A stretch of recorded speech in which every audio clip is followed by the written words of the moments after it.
amongst other things. And any modifications to the agenda? I don't believe. Very good. So we will go ahead and accept the agenda as received, and we'll go ahead and Superintendent. All right, we'll get to the superintendent change in a minute, I guess. But public and staff, we'll go ahead and hear from, well, it looks like students, but something about restrooms, but we'll leave that to you to say. Jason, go ahead. Jason Voorhees, please. Hello everyone, I represent a group of individual seniors that together make up SAC, or Student Community Action, partnering with 2 Cornell students. And we originally came together as part of a government class final project to do with community service. We spent many days and hours trying to come up with a goal to complete that might leave a mark on our beloved IHS. The immediate issue we all came to agree on was the bathroom.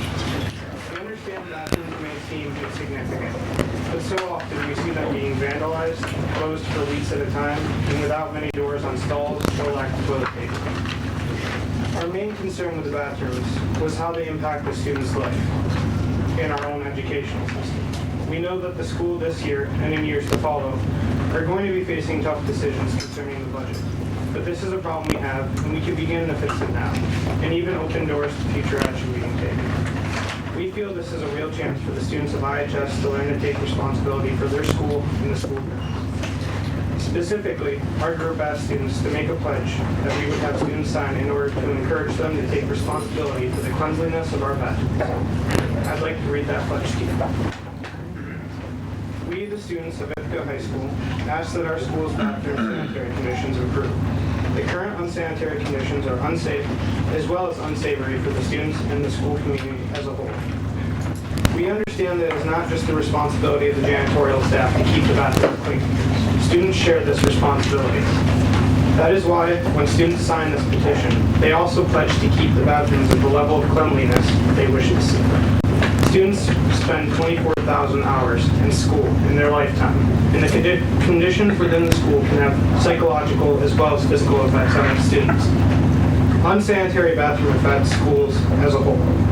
Not only do the students' health suffer because they are exposed to the excessive germs in the school bathrooms, studies have also shown that the unsavory bathroom conditions also lead to low morale of the students. New York state law mandates that the public building must have potable and safe-to-drink water. The water must also be tepid at least. The toilet rooms must also have flushable toilets. OSHA regulations state that each toilet must have its own partitions and doors that appropriately separate each toilet from each other. Each bathroom must have some sort of hand drying station, whether it be paper towel, cloth, or air dry. By signing this petition, you are demanding change for the school bathrooms. In signing this pledge, you are installing hope for the members of the school board that have the power to improve the bathrooms so our school can in fact hold the bathrooms to our desired standards. And in conclusion, I'd just like to say hundreds of students have already signed these petitions and taken surveys in their various history classes up in G building. And we're continuing to gather data on how they'd like to see the bathrooms changed and how many would rate them. And from there, I'll leave it on to members. Christian Schupa. So in addition to what you just talked about, before we really started, we wanted to see kind of what was the main problem with the bathrooms. And so me and a couple of other students in the group went around and just like checked data on what was working, what wasn't working, and we were finding that there are almost no locks on the doors in the stalls, and maybe like 1 out of 3 sinks works. There's no toilet paper. There is toilet paper but no holders, so it's just on the floor, propped up on the wall somehow. We think that's a problem, and I think it's something that should be fixed in order for our bathrooms to be,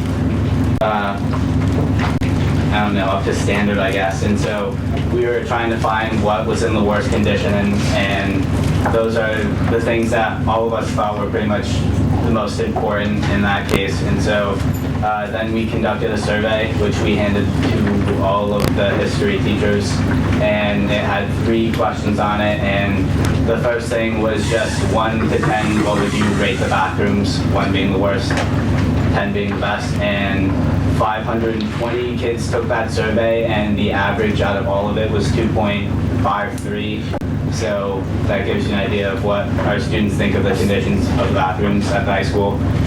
And then we asked if we were to get the bathrooms fixed, because we also believe that if they were fixed, it's on the students to maintain them and to pledge to keep them clean and not just ruin them again. And so we all went through hundreds of them, and pretty much every single person said yes. So I think it shows that students would be willing to make sure that they're not getting vandalized and that they're being taken care of.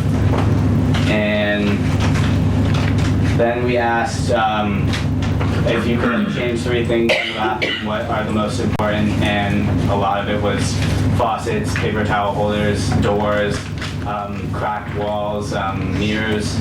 And those are all things that I think altogether would be way too expensive to fix, but if we maybe just fix a few of those things at a time, it can make a huge difference, and hopefully they wouldn't be messed with and they would be left in good condition. And that's all I have to say. Thank you. Thanks, Christian. Natalie?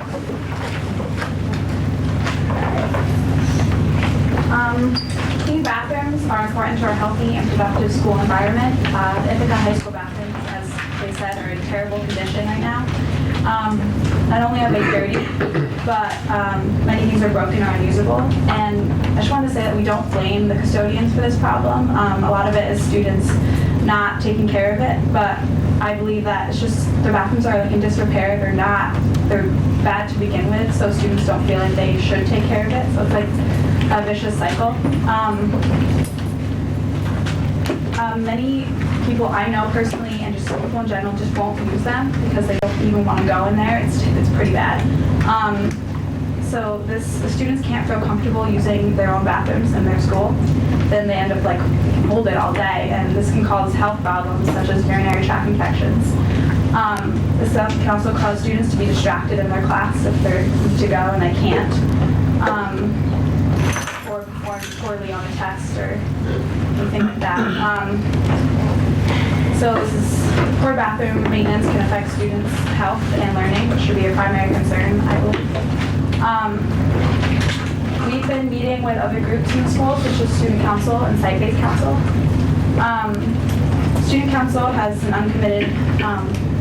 uncommitted funds that they have, and they also have identified the bathrooms as a primary concern.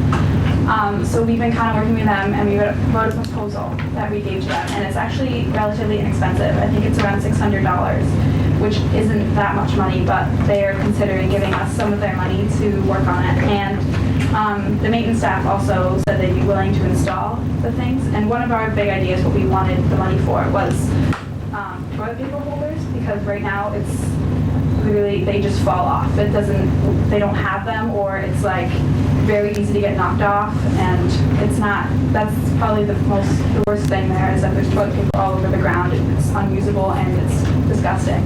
I would say the 2 other biggest problems, which we found out in the survey, were there's no locks on the doors, which is like if there's no locks, kids aren't going to use those bathrooms, which is kind of pretty bad. And also, the toilets don't flush. So once one person goes and they don't flush, then no one else is going to use that stall for the rest of the day. So I think we couldn't really figure out how much exactly that would cost and what the exact problem was. I know in the girls' bathrooms, at least, a lot of the problem is that like the flush handles don't work. So I don't know, I think the bathrooms, if you talk to any student about the problems in high school, the first 5 minutes they'll mention the bathrooms. It's been a problem since I started 4 years ago, and it's something that we would really like to see changed. Thanks, Natalie. Anyone else wish to speak right now? I'm not seeing anyone. We'll go on to students and LACS. Ned. All right, so ACS is working on planning a 40th anniversary celebration. This year will be our 40th anniversary, so groups started meeting. I think they've been meeting all year, but a planning committee met last week, and they'll continue to meet, and we're hoping to have some kind of big outdoor event, hopefully at Stewart Park sometime over the summer. There's also a group that's been working really diligently on creating a promotion by exhibition set of criteria that would kind of match our graduation by exhibition, and that's for middle schoolers to move up to high school. And they recently did a presentation to the entire school on that and administered a survey asking students what they'd like to see out of a promotion by exhibition model. And then now I think they're going to move forward with writing a proposal and figuring out the legality and talking to the state about potentially getting waivers from certain tests. So that is very exciting, and they're hoping to have this process completed by the end of next year. So it's been a long process, but they're moving on it. Today, actually, our school voted to change one of our bathrooms into a gender-neutral bathroom.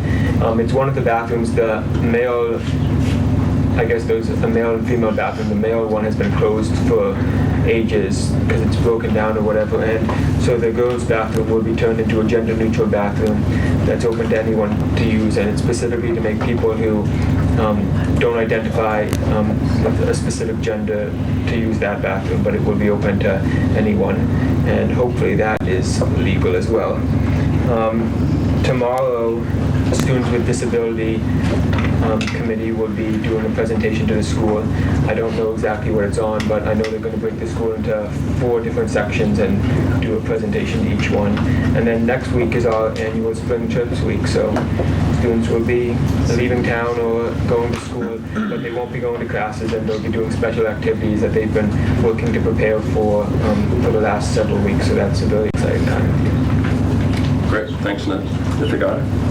So this week and last week have been National AP weeks, so it's been a very stressful time for the high school, but that's coming to a close this week, and it's very welcome to end to AP week. Ithaca High School Brain Team is hosting trivia night this Thursday in the Ithaca High School cafeteria. It's $10 for the spaghetti dinner and $5 for trivia. You're all welcome to come. Last week, Dr. Brown and Mr. Powers were walking around the quad on one of our very beautiful days that we were grateful for. They were answering questions about the budget, which was really helpful, and they came over and talked to tons of students, and they really targeted the upperclassmen because they are the ones who can vote. So that was helpful. And also Mr. Powers went to the government classrooms today to talk about registering to vote for the upcoming election, because government is a class that is taken by all seniors. And some seniors are 18 and some are not. So. Well, firstly, I want to thank the people who presented about the bathroom. It's citizenship in action, and it made us both very proud. And what you said is true. Picture it. The largest team in our Ithaca High School sports program having their invitational. That's right, folks. The Dan Frabel Ithaca Relays happened on April the 25th, and it was a smashing success. We saw our blue chip athletes competing in the track, the pit, the circle, and really dominating everything. And something quite awesome happened. Although it is our invitational, although it is known as the gem of the Southern Tier for being well run, and it holds Coach Frabel's name, we hadn't been in past years as successful as we needed to be. But I can proudly say we tied for first place, and that was phenomenal. And we know Coach Frabel would be proud too. We thank all the volunteers who came out and ran our meet, especially Mr. Trumbull, who's in the room, our sports booster club especially. The pensive poets of Ithaca High School participated in the poetry slam. It was slam bam, thank you ma'am. There were applause and everyone's hearts were filled with joy.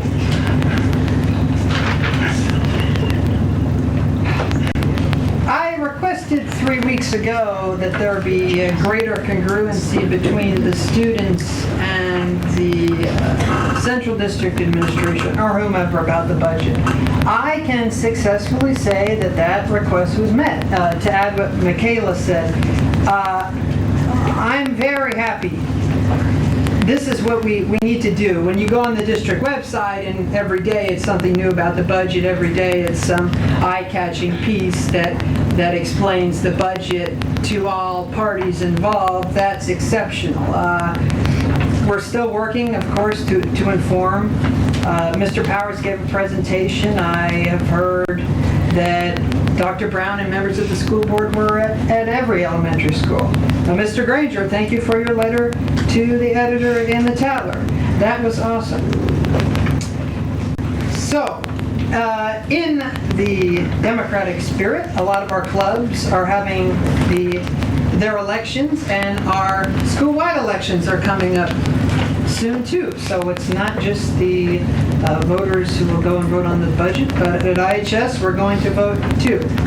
So getting back to the theme of the weather, we had high 80 degrees, and I don't wear my suit when it's above 80 degrees.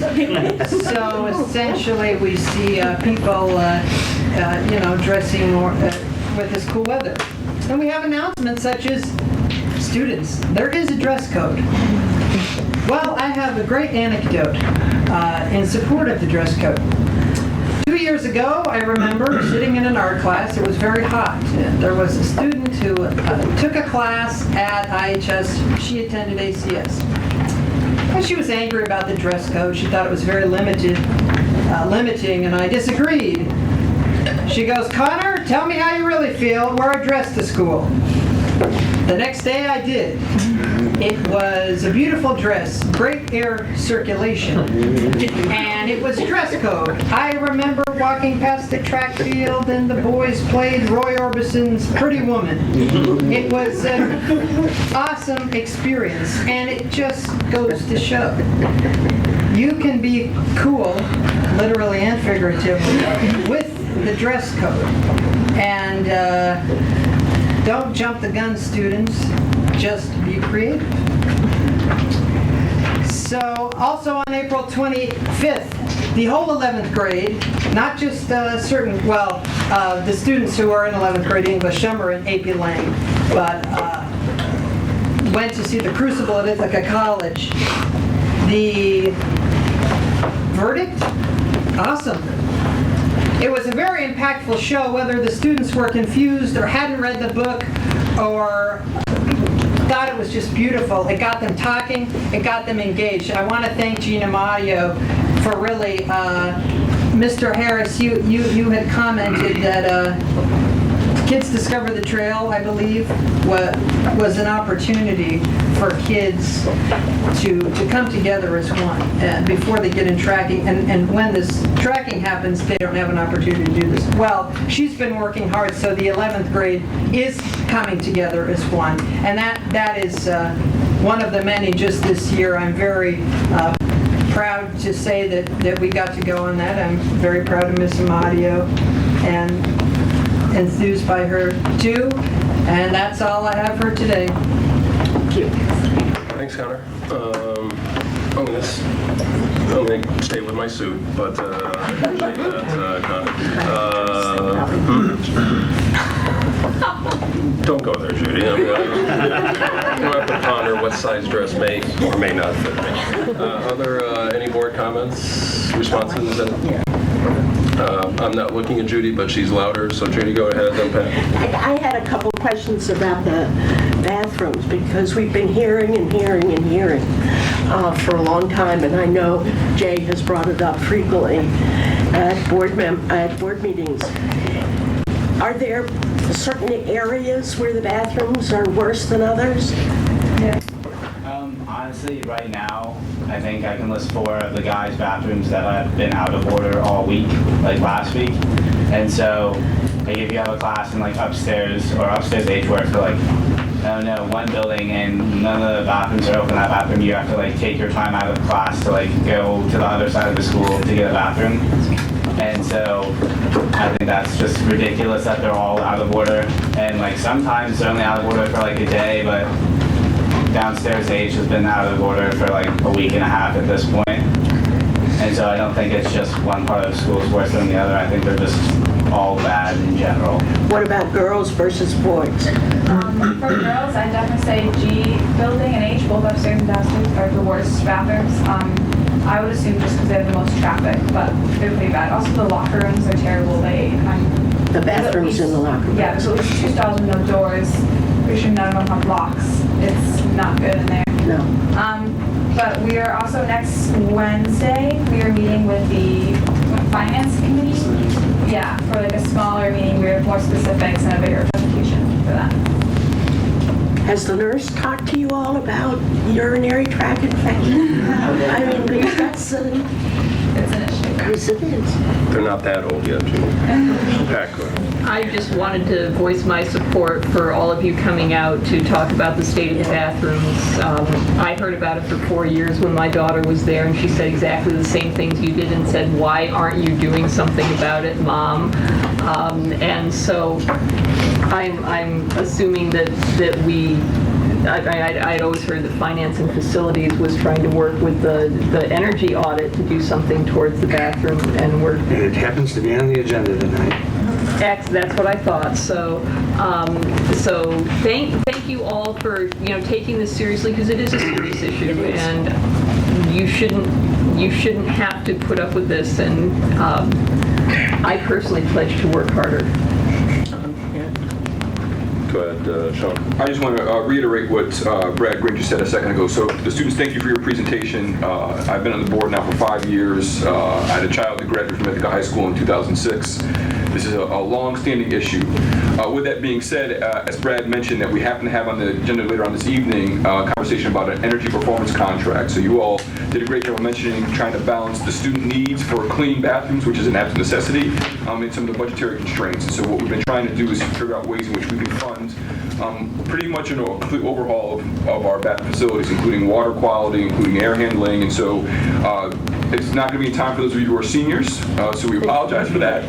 But you should rest assured that we'll have a further conversation at our next Finance Facilities Committee meeting. But that'll be part of what we're talking about this evening. And the board is very much aware and very much in support of making sure our bathrooms are more than respectable for the upcoming years. And so your labor was not in vain. We will be addressing it shortly. So thank you for your presentation. Judy has another comment/question. The bathrooms in Cult, the new sections, are they being kept way better because they are new? They are in pretty good condition, yeah, they are very new, but a lot of the time they are locked to students, so you can't, even the ones in the new, the Q building, the new gym, that whole building is usually locked to us. Plus, they're really far, so it would take like time to go all the way over there and then walk back. Well, all sorts of comments now. We'll go down the line, Jay. Just wanted to make mention of the 2 points that I heard that I appreciate. One is the recognition of the student's responsibility to maintain, and I appreciate that. It's important. Of course, it's hard to get all students to accept that responsibility. That's the problem with things that get broken there. And the other thing, a point that you mentioned that I appreciate your stepping up and mentioning a financial contribution or trying to solicit monies or find monies. And that's a great effort to try and not just bring a problem, but also bring some possible solutions. Well, first I wanted to just apologize because as a board member, I've heard this issue for many years, and even most recently, Jay, and frankly, I never put it on the front burner until you came and spoke tonight, and I realized how unacceptable it is to have our young people. We wouldn't tolerate that for a second. If we walked into the board bathroom here and there was toilet paper over the floor and not available, somebody would be, we wouldn't tolerate that. So it certainly shouldn't be expected that you would. And to the idea that I think at the core of this thing, it's a situation where young people in our high school use a certain bathroom, and frankly, the adults don't have to enter that world. So it doesn't rank high on the adult radar. But I can tell you, as someone who's been on both sides of the bathroom issue, as a user and a cleaner, I understand that our argument that we've kind of bought into, that, oh, these kids are crazy, they throw toilet paper, they make messes, that's not the case. When you could be in the ritziest East Side bathroom, and people make messes and throw toilet paper and break things, but the rapid response in which, at a fancy hotel it's fixed up and cleaned up needs to be the standard we have here. So, what you just, I hope, learn tonight is how, coming to the board with your concerns, really has an effect and is important. And luckily this issue, is kind of bubbling up, and we will actually be addressing it tonight. But certainly, I know, and I sense from my fellow board members, there'll be a lot more urgency about how we deal with this, and it won't be acceptable to come back 2 years from now and say, oh, we're still working on getting those things working. I know next year we'll say, hey, how's the project going? What's going on? What bathrooms are working? There'll be some follow-up. So thanks for coming out, and sorry for not really looking at this and taking it as serious as I should have through my years of being on the board. So. And Connor, did you? Just to answer Member Maxwell's, to add, to reiterate, last week I had a pen explode on my hand. I had to wash my hands. I had to go to four different bathrooms. I couldn't believe this. They were all blocked or out of order to finally get one. And to address the ones in Culp and the activities building, there are 3 available to students, and then 1 in backstage. That's unavailable. So the 3 ones, I had to use the bathroom once there. And with being such close proximity, they were all locked. No signs, nothing. So I can certainly add to that stress, and I think a lot of us are almost in shock, and we don't know what's going on. Any other comments right now? We will get to this issue a little bit tonight, but more at finance, and then continuing to move forward. I'm going to switch topics just really briefly. Obviously, Matt Landau is not Dr. Brown. Dr. Brown was called away today, was at events yesterday, will be at events tomorrow, but was called out of town today. Dr. Matt Landau is sitting in for Dr. Brown tonight because school districts need superintendents. That's what Dr. Brown mentioned by law. All public education in upstate New York really needs 3 things. It needs a superintendent, it needs a budget that is approved by not only the board, but the public, and it also needs Board of Education members. And we have heard a lot about budgets over the last few months. We really haven't heard much about board elections, and it should be noted that there is a board election next week, and we do have 3 members of the board that are running again. Pat Wasilou, Chris Malcolm, and Seth Peacock are running for the board again. It is I certainly thank and congratulate them, for their service, and thankful that they are willing to serve again. We have to have a Board of Education, and I think if nothing else, I think we've demonstrated over the years that if you have a good board that works together, we can accomplish a lot. And certainly it's been demonstrated in Ithaca, well, in all districts. Certainly demonstrated in certain cities upstate. Divided boards, typically the students are ill-served. So again, thanks guys for willing to stand up and run and serve the community for another 3 years. You are running unopposed. Does not mean there could be a massive write-in effort. Pat, you mentioned it already today, but that can happen. You can have write-in candidates, but I'm going to be pretty confident that we're going to have the services of Pat, Seth, and Chris, and we are in your debt for doing that again. So I did want to mention that because I haven't heard much about elections, and there has the old candidate forums. Really haven't seen those for a few years. Last year there were not an opportunity for board members to talk about the district, really talk about vision for where we want to go in the future. So we lose that opportunity to have that kind of communication with the public, but hopefully we can. We'll certainly have had a lot of opportunities to talk budget with people in the community, but not really about what you all see as the where we need to go. But you're going to have that opportunity, I assume, after next week's election. So I did just want to get that out. Matt, we'll get to you in a second. We do have a consent agenda, and We have I move the consent agenda.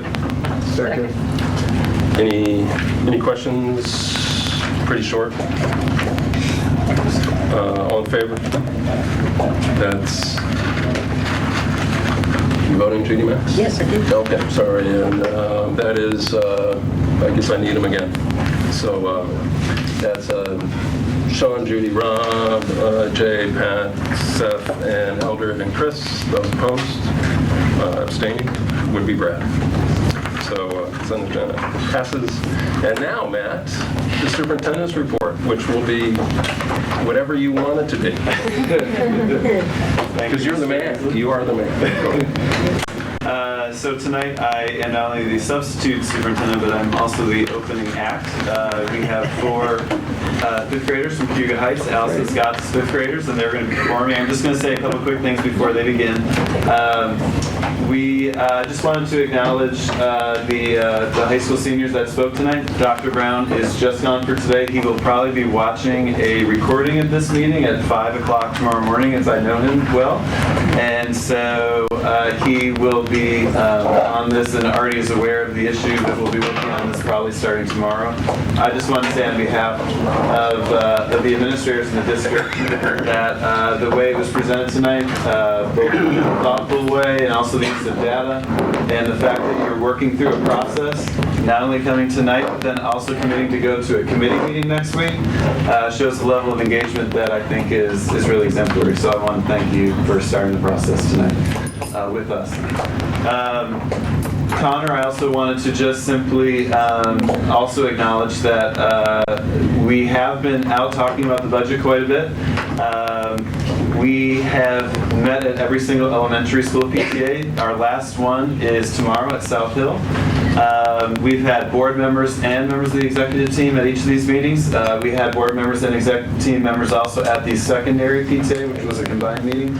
We've had great turnouts at all of these meetings, probably between 25, 50 people plus at each of these. Lots of great questions, lots of hard questions, but a lot of people trying to get behind either figuring out ways to increase voter turnout and to share information with their community, which is what our goal was at the beginning of that. We also have been meeting with internal folks. We'll be meeting with different departments as this week goes on. Whether it's our nutrition department or our transportation department, we have those scheduled for later this week. We've also been out meeting with different community groups. Just the other day, the executive team met with folks at Kendall of Ithaca, which is a retirement home, and we had a really nice crowd for that, and we spoke about the budget for about 10 minutes, and then it turned into a really good back and forth / debate about Common Core. And we have some really well-informed people just beyond people involved directly with our schools, and so we wanted to give thank you to Kendall for allowing us to come. We are trying to schedule more of those. The clock is ticking. May 20th, a week from today is the vote, but we're trying to get a few more community events in, so I want to just put that plug, and thank you, Connor, for noticing. So without further ado, like I said, I'm your opening act tonight, and we have 4 fifth graders from Cuyahoga Heights. Allison Scott is their teacher, and just in the warm-ups alone that I heard in the hallway, they have surpassed my musical career that I embarked on when I was their age, and so I look forward to this. Now, Allison, you're going to introduce them and let us know what we're hearing tonight. Hi, everybody. I'm Allison Scott. I teach at Hugo Heights, which is where these four lovely students come from, and South Hill and BJM.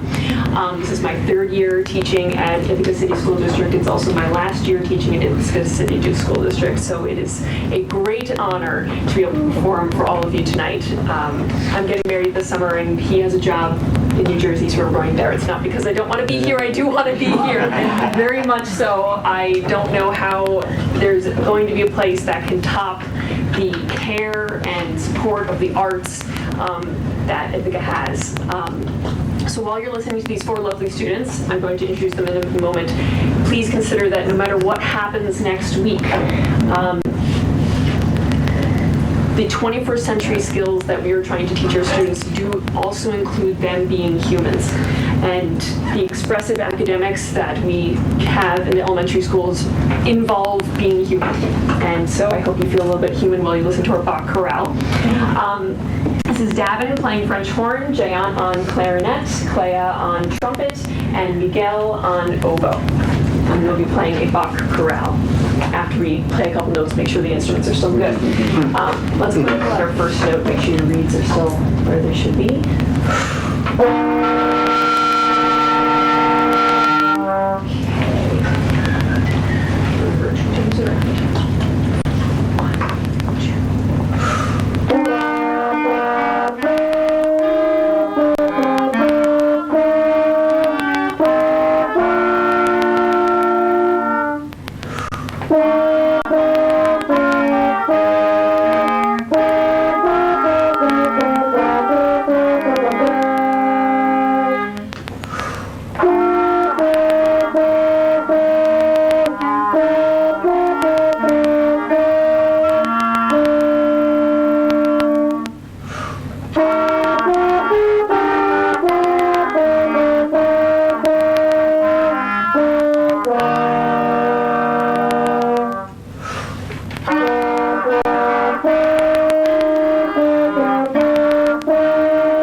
Can I just say something?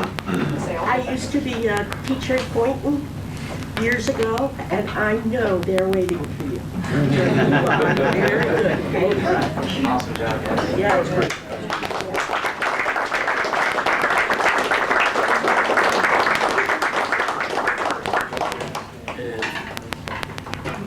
Danielle is moving the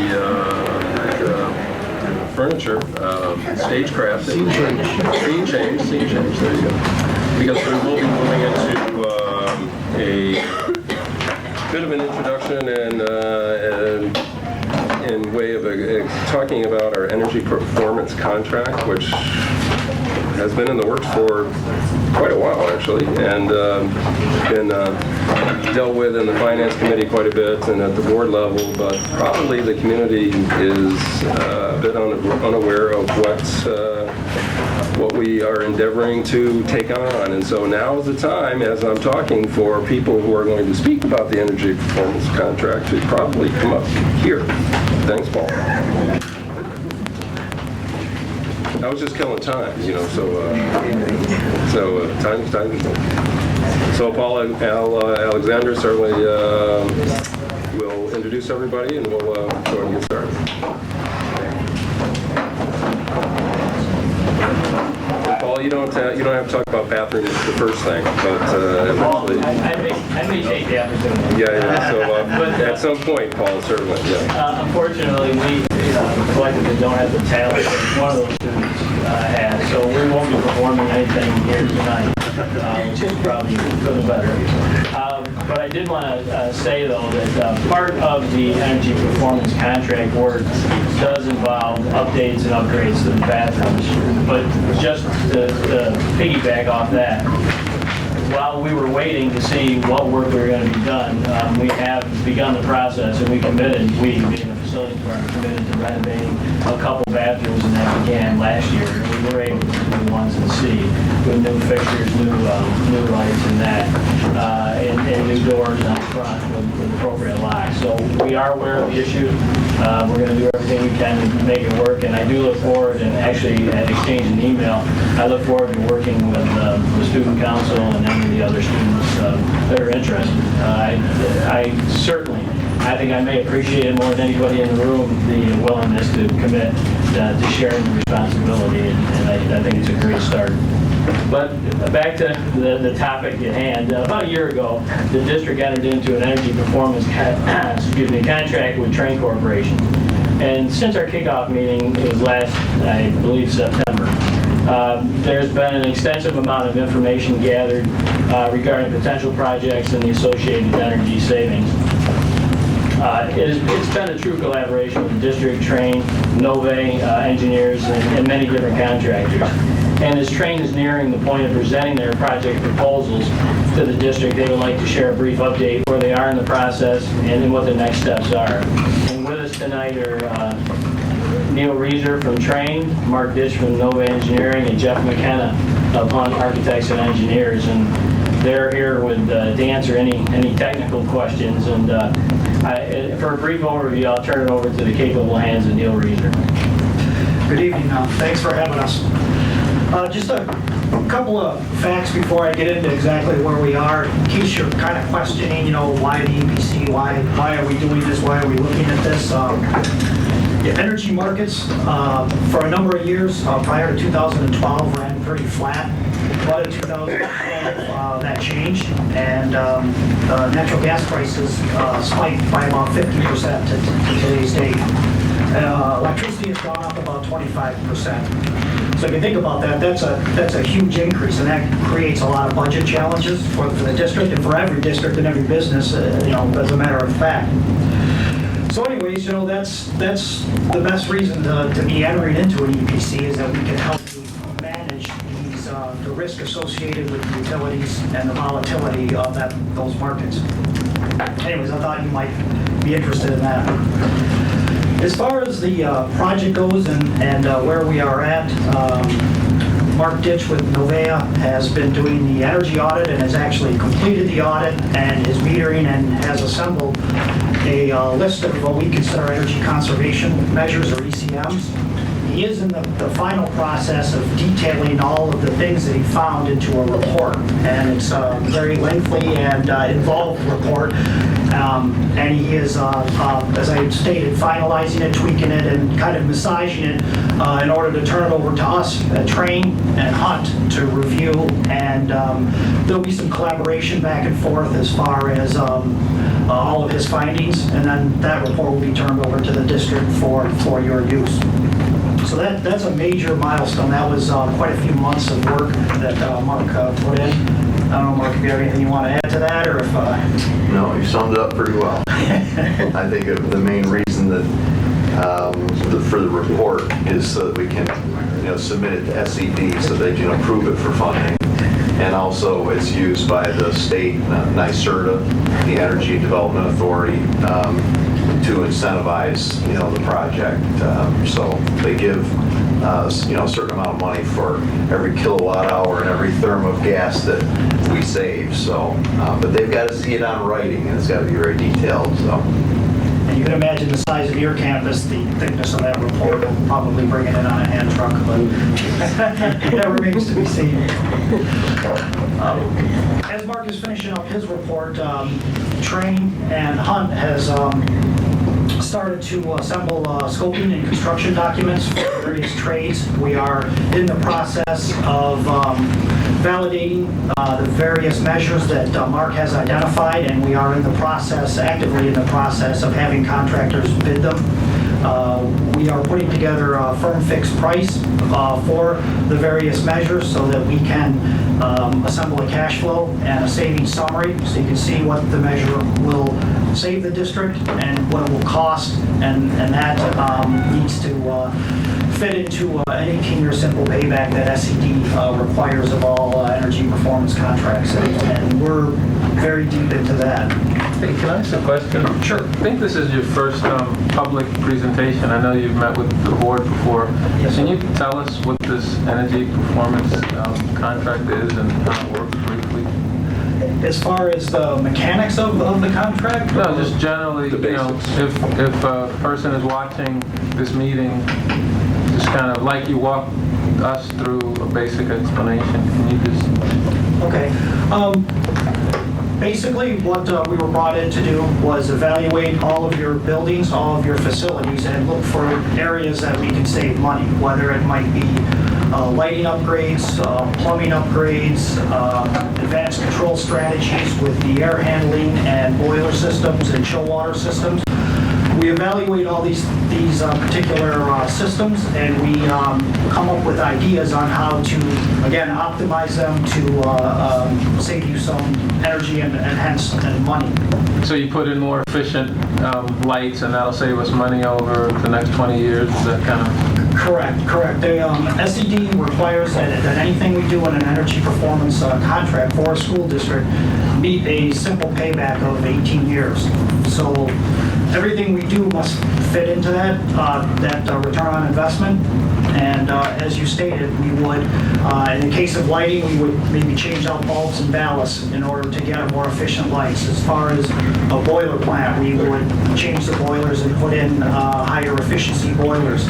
With your control system, we may do some advanced strategies that are just software oriented, but we may also add some hardware in order to support things like occupancy sensors in rooms, so if no one's in the room, the heating and air conditioning system goes off.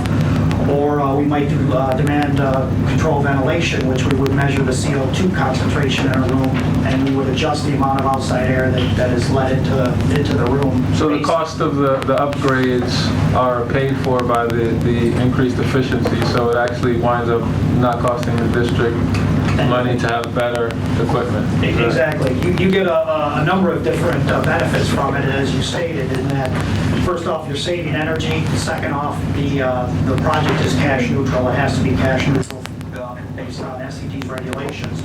So it really costs the district nothing over that period of time that the project is. And I guess maybe I want to jump in here, and it might be a means to segue into a hot topic of bathrooms. When he says everything has to pay for itself within an 18-year simple payback period, that means everything as the project as a whole, okay? There may be certain components of that project that pay for themselves or would pay for themselves in 25 years. We wouldn't necessarily say, this is one you should do for something that pays for itself in 25 years. However, when we wrap the project together and as a package, it allows us to use things that may pay for themselves in 3 years to pay for those things that would not pay for themselves for a longer period of time. That being probably the bathrooms is a great example. One of the things that we're looking at is saving water. I believe this school sewer and water is around $13 or $14 per 1,000 gallons to get fresh water and flush it, okay, and then have it treated. What we're looking at is upgrading, the faucets and the valves to make them work better, to make them more efficient. They have a pretty lengthy return on investment. But what we also get to look at, not by SED standards, but what helps the district is about 75% of that water that comes out of the faucets heated, because kids don't like to wash their hands in cold water. So they run the hot water until hot water comes out, then they wash their hands for about 3 seconds. About 75% of that water has to be heated. So there's efficiency and savings on that side of things too. So what we're attempting to do is to figure out how much money we can save, as he said, on the project as a whole, that can be paid for within 18 years. And when we get all done, we're going to have a shopping list of things that save X amount of money. And what we're probably going to be looking at within about a month or so is really sitting down with the district in a workshop kind of atmosphere and saying, okay, what do you want to get done with the money that is available in savings? And that's where it's really going to be up to the district to say, okay, can we get new fixtures? Can we get new china in our bathrooms at the high school? And it really comes down to the money. Where do you want to spend that money? A lot of districts want to spend it on things that save them more energy, like maybe solar panels. They have about a 20-year return on investment. It's down from 60, so we're doing pretty well. But they want to see how low they can get their energy and their carbon footprint. But it's really going to be up to you guys. It's all about priorities. It's what's important to you. There may be some hot, button issues like we heard about with the bathrooms, or it may just be some equipment upgrades because of the equipment itself is at end of useful life. And then, of course, we have to balance that. We do have to have the savings to pay for all of this. So we have to be careful what we do put into the project because we do have some rules and some requirements from SED. But ultimately, you will make the decisions on what is in and what is out of the project. We're going to present that in basically an Excel spreadsheet, and every measure for each of the buildings that we've identified will have a cash flow and will have a savings summary associated with it, so you can start to get a feel of how that affects the overall project and how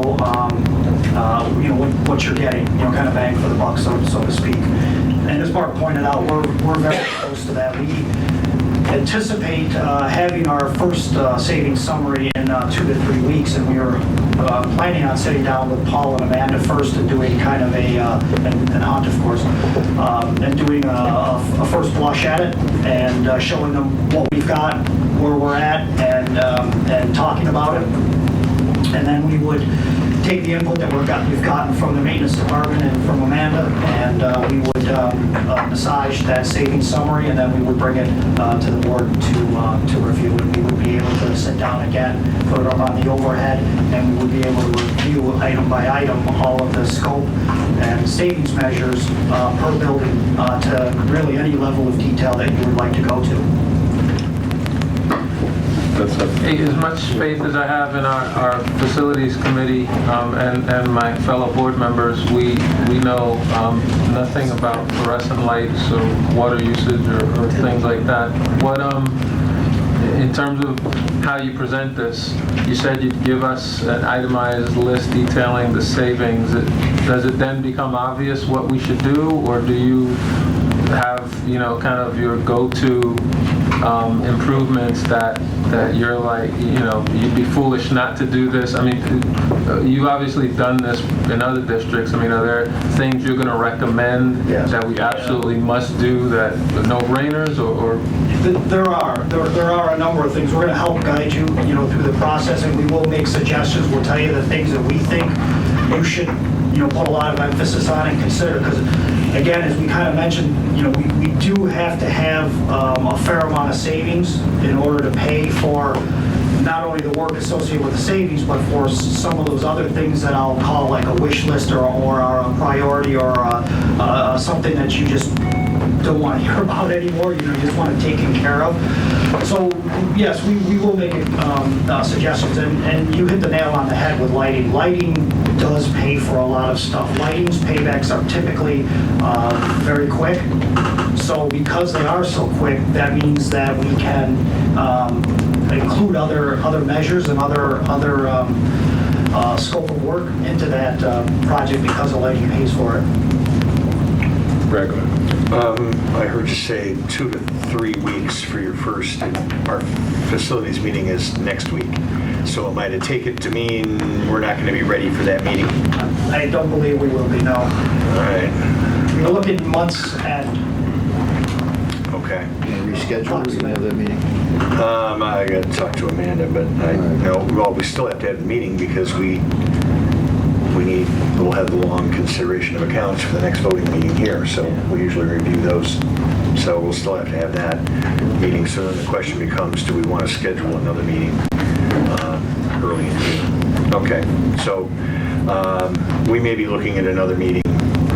Otherwise, we're waiting until late in June, the 23rd of June. It sounds like you're ready more like the 1st of June. We would be ready, yes. Around the beginning of June, we would like to do our first meeting. I would think there could be a time and date arrived at that we could get a group together. I guess I wonder, our thoughts have been, we sit down with, Amanda and Paul first to do the first blush before we go, to the committee. Is that just... That's fine. Because that helps filter things out and allows them to give us some feedback and some input on things, and maybe we have to make some tweaks to things. Also, we would be able to assemble maybe some packages that have good return on investment and also capture a significant amount of work that might make it easier if we present some packages, vice looking at 214 individual items, spread out through 16 buildings. All right, well, then I guess, go ahead, Brett. I think, Paul, if you and Amanda would get back to us on what you want to do. I mean, I think we don't want to wait until the 23rd of the month, of the next month, to move. We had been hoping to hear it at this May meeting next week. So if that's not going to be possible, let's pick a date in between for another meeting.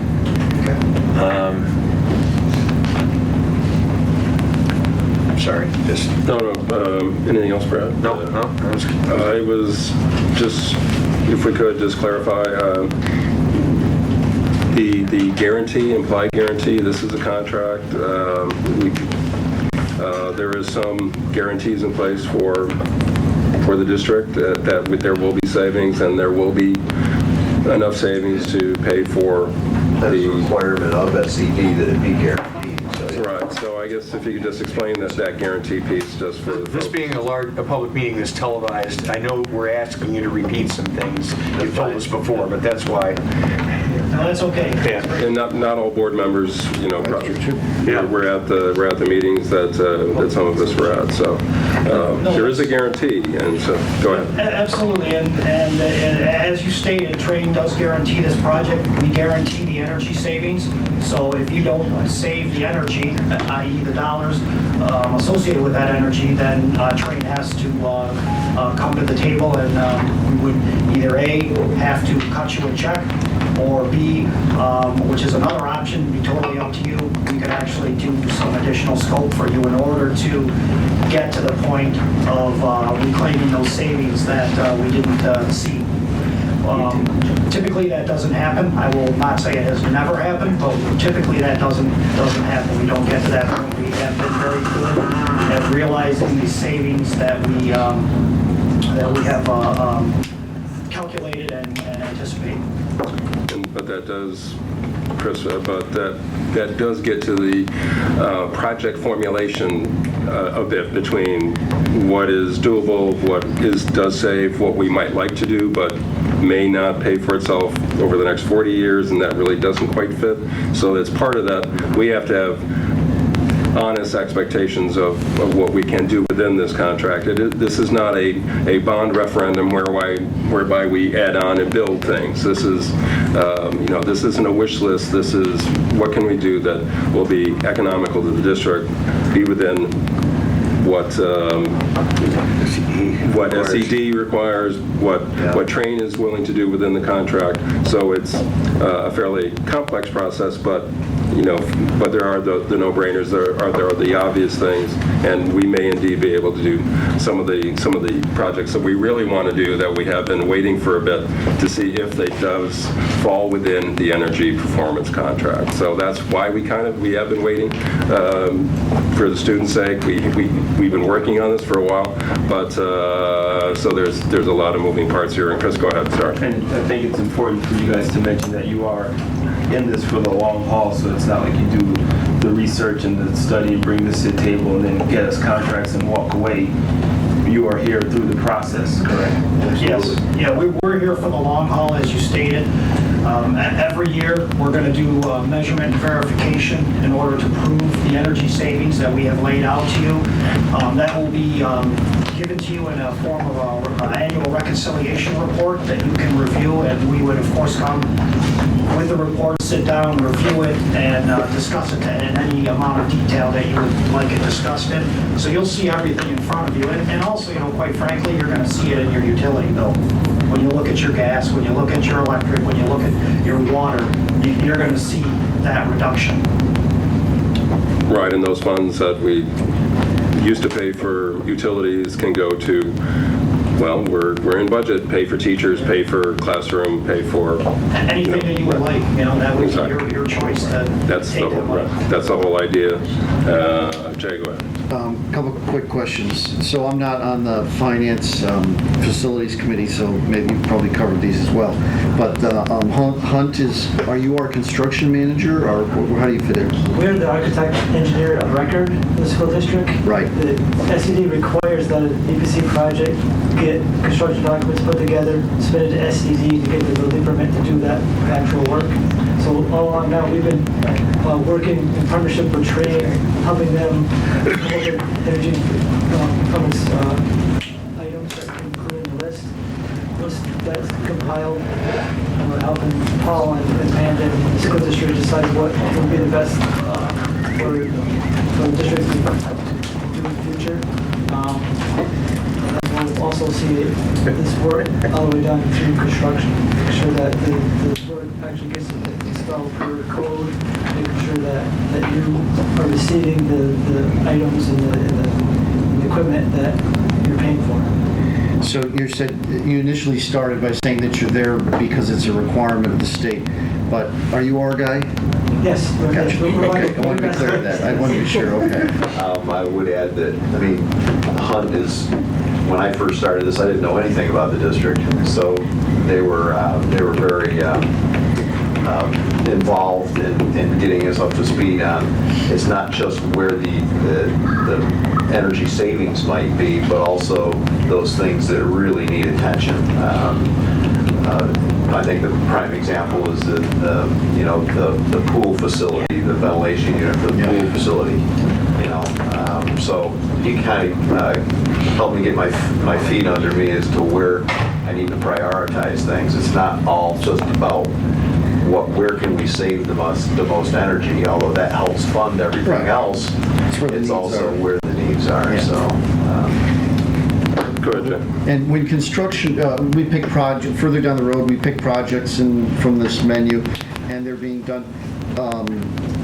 Probably others know this, but who's hiring the contractors, overseeing the contractors, and that sort of thing? And who does? What about scheduling and whatnot? Train will do all of the construction management. Will act as the prime contractor on the job. We will create a master schedule for the entire campus, for all the buildings. We will manage all the subs. We will take care of payroll. We will ensure that the work is done properly and to our standards and to the school standards. And Hunt will help us with that as far as ensuring that does happen and that the work is adheres to the plans that were submitted to SED. Hunt is our We're the construction. eyes and ears to Yeah. make sure that the project gets done per code, make sure it gets done to Paul's standards and district standards, and making sure that the equipment that is installed will be used for its full life and be reliable. One more small question. So you mentioned the run-up in the energy costs, so that made it go off in my head, the idea of what will the number you'll be using to justify energy savings, some sort of average? The baseline? Yeah. I'll let Mark, you probably are better. The savings analysis is based on the last 2-year average. Actually, I think it's the 2012 and 2013. We actually went and right to the utility company and got your bills and did a utility analysis. So we'll figure out what the average was for the last 2 years, and that's going to be the basis of the savings. The basis of the contract, we need to establish what would the potential escalation rate be for the utility cost, and that typically falls within SED's approval. SED as well as NYSERDA. NYSERDA, when they're looking at the funding and the incentive, they allow a certain escalation rate based on historic records. So. And go ahead. You said what you all are responsible for, and Train is going to be responsible over. I know that you don't do that for free. So what we pay you come out of the savings, or is it above? And that's factored in? That's all factored in. It's got to be a cash neutral project, so yeah. And that includes HOTS fees as well, so you won't see any additional. Okay. And this is I know a that. fixed Thank you. price, no change order contract. So, just keep that in mind, that we will not be coming back to the district for change orders for the scope of work that we are going to go ahead with. So what are we gonna do, like at finance? If we don't get to talk about change orders, what are we going to do? We have other things, we can talk about other policy. Add some policies. You'll find something.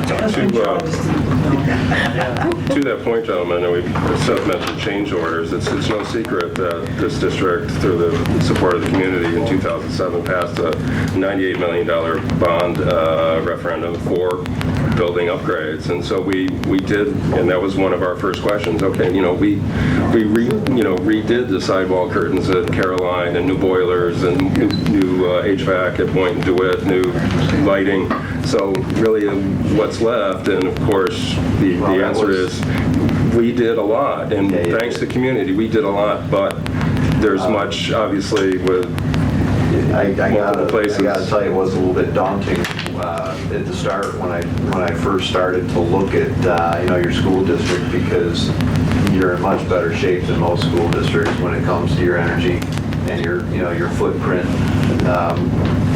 And quite frankly, typically lighting would probably pay for itself in about 4 or 5 years, but because you've already done a lot of lighting upgrades, it's more like 10 years, but it's still got a good return on investment. All the boilers, like you said, are not all of them.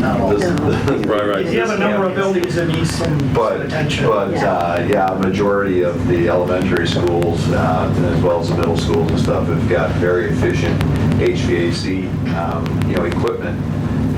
One of the things that we're looking at doing is scheduling it to run more appropriately based on the actual needs and loads at that time. It's efficient equipment, but I guess a prime example would be, your lights can be the most efficient lights on Earth, but if they're on when we all leave this room, it's kind of a waste of energy. So, we're finding ways to operate it based on actual need.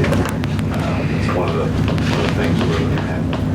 The other thing with lighting too is lighting is kind of like your computer. The technology changes so quickly. So what was state of the art and the most efficient that you could put in yesterday, 2 days from now, it's old hat and it's ready to be considered for replacement. Lighting has just come so far, and LED is finally become attainable price-wise, and LED is taking over the market. You'll see a lot of LED. Elder, go ahead. All right, so you guys are talking about obviously transferring T12s and T8s is one form of efficiency. The controls, walking in the room, is another form of efficiency. What I have heard, I'm not on finance either, so you might discuss this, but it occurs to me that what I have not heard about this process is lighting pollution. Just a whole concept that we probably could, this district could probably go with 40% of the light bulbs we have, period. So is that something that is in the scope of your work? How are we looking there? Okay.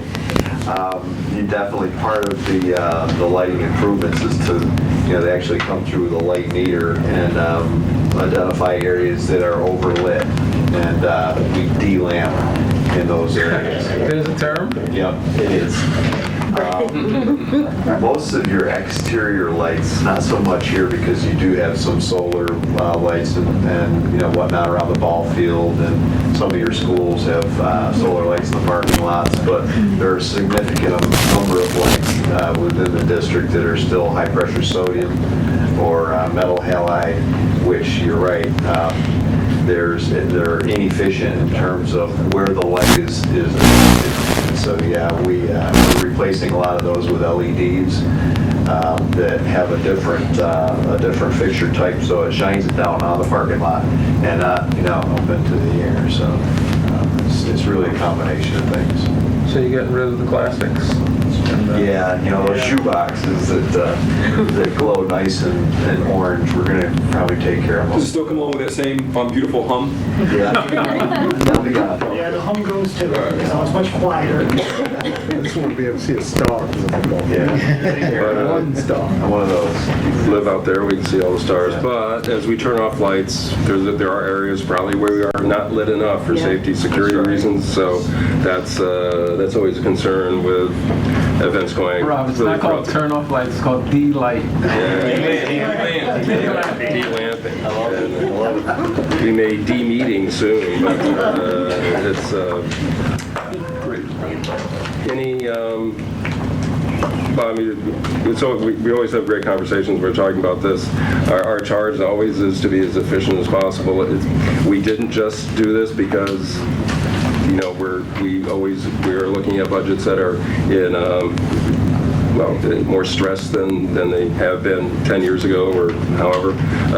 It's something that was certainly a big part of the 2007 bond, but we knew that we had areas that were not a part of that bond, certainly the pool and bathrooms and really throughout the district, and lighting that did not get replaced. So we're hopeful that you're going to have a great presentation and a great contract that we can look at in June, and we would like to just keep things rolling. That's certainly why we don't want to wait till the end of June. We'll gladly meet finance and other board members. And we're always available because we're just volunteers and we don't have anything else to do. But those guys decided to run again, so they're on the hook. So we'll do we need anything else, Paul? I mean, do we leave anybody else out? Do you have anything? Great. You good? I'm good. Okay, all right. I guess the only other thing that I'd like to mention, just I guess in closing, is as far as the financials go, is where we stand today, we are very close to our predictions on savings. We're within just a few dollars of those predictions, which is we're very happy about. We're going to continue to work over the next couple of weeks to try to squeeze out as much as we can, but we are very close to the original prediction, and of course that translates into the project that we initially predicted, again, of around a $7.2 to $7.5 million project. So this is a significant win for the district, and there's a significant quantity of work and upgrades that you will get from the project due to the amount of savings that were found.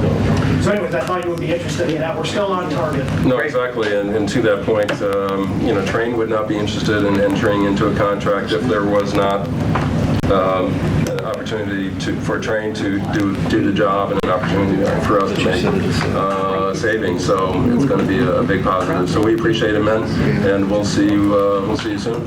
Great, thanks. Thank you. So we'll move right on, and Costa Rica trip in 2015, which isn't even 2014. So Jason, you're going to Costa Rica. He's trying. I noticed the proposal, my name isn't there yet. Didn't see it there, Jason. But I did see it was on Valentine's Day, and I think they're going to surprise me. But I want to introduce Ms. Zolnick and Ms. Gray here, our colleagues from Ithaca High School, to talk a bit about, a proposed trip in February of 2015 with a number of students going down a biology and environmental science trip to Costa Rica. And talk a little bit, each one of you has in the shared Dropbox an outline of what the proposal looks like. If you have any questions in regards to details. Every international trip, as you know, requires Board of Ed approval. We're in a nice habit of having folks that are in charge of those come and speak to you about the trip, but also, as these folks also know, that we want all of our trips inclusive to all children. And we don't want cost to be a prohibitive factor. International trips certainly are more pricey than taking classes to Darien Lake and things of that nature. With that in mind, that's why I think we're here to seek pre-approval as early as we are for that trip in February so that we can get things moving. But I do think it's important as a part of their overview of the trip to talk about specifically how many students they've, in essence, earmarked for scholarships or partial scholarships, and that they are moving with concrete steps to move forward to enable all students to participate. So that being said, I'll turn it over to our colleagues, Ms. Zolnick and Ms. Gray. So here I am, 4 years later, asking the same question. We have put together, Leslie and I, the same exact trip that we took 4 years ago, which involves going to Costa Rica and targeting ecological hotspots and 3 distinct biological places in the country. Last time we went, we took 36 students, and we currently have 29 students interested in the trip for next February. And so one of the key highlights of this trip is that it's open to all students in school who have taken biology, which is every single student in 10th through 12th grade. So it excludes next year's 9th grade class, but with the hope that we can do the trip every 4 years to catch every crew of kids. So we recruit to the whole school, and we opened it with applications just for interest, and we gave priority to students who indicated that they would like financial assistance for the trip in terms of our rubric and the way that we looked at the applications. And so I guess we could take questions. Or I could just keep talking. Well, I'll go ahead. Yes. Leslie, good to have you back. Glad the first 2 went so successfully. We had so much time before February 2015. It's a perfect time to actually explore more about this conversation about equity. We keep saying it as people sit there and say they want to travel to exotic locales, read all the material. Almost the first word is biodiversity. So traveling halfway around the world to explore biodiversity without exploring our own demographic diversity doesn't really make sense to us. So this is the first time I've heard anybody say anything specifically like you said. You get priority to X, you're doing Y. Talk to us more about how you are going to come up with the resources to close that gap. What happens? Is the kids in bake sales? Are you running the foundations locally? How are we going to ensure that kids with limited means go? And what can you tell us about what happened on the last trip regarding this kind of economic and ethnic and gender, frankly, diversity? If we look at the numbers, we know that the boys on these trips must be very happy because we don't have a lot of competition, if you get my drift. So what's happening with diversity? Okay, so a couple of things in terms of mitigating the cost. We're running the trip through the school field trip fund in terms of taking the bus to New York City. So additional costs will be sort of nothing in terms of additional costs on top of the funds for the trip.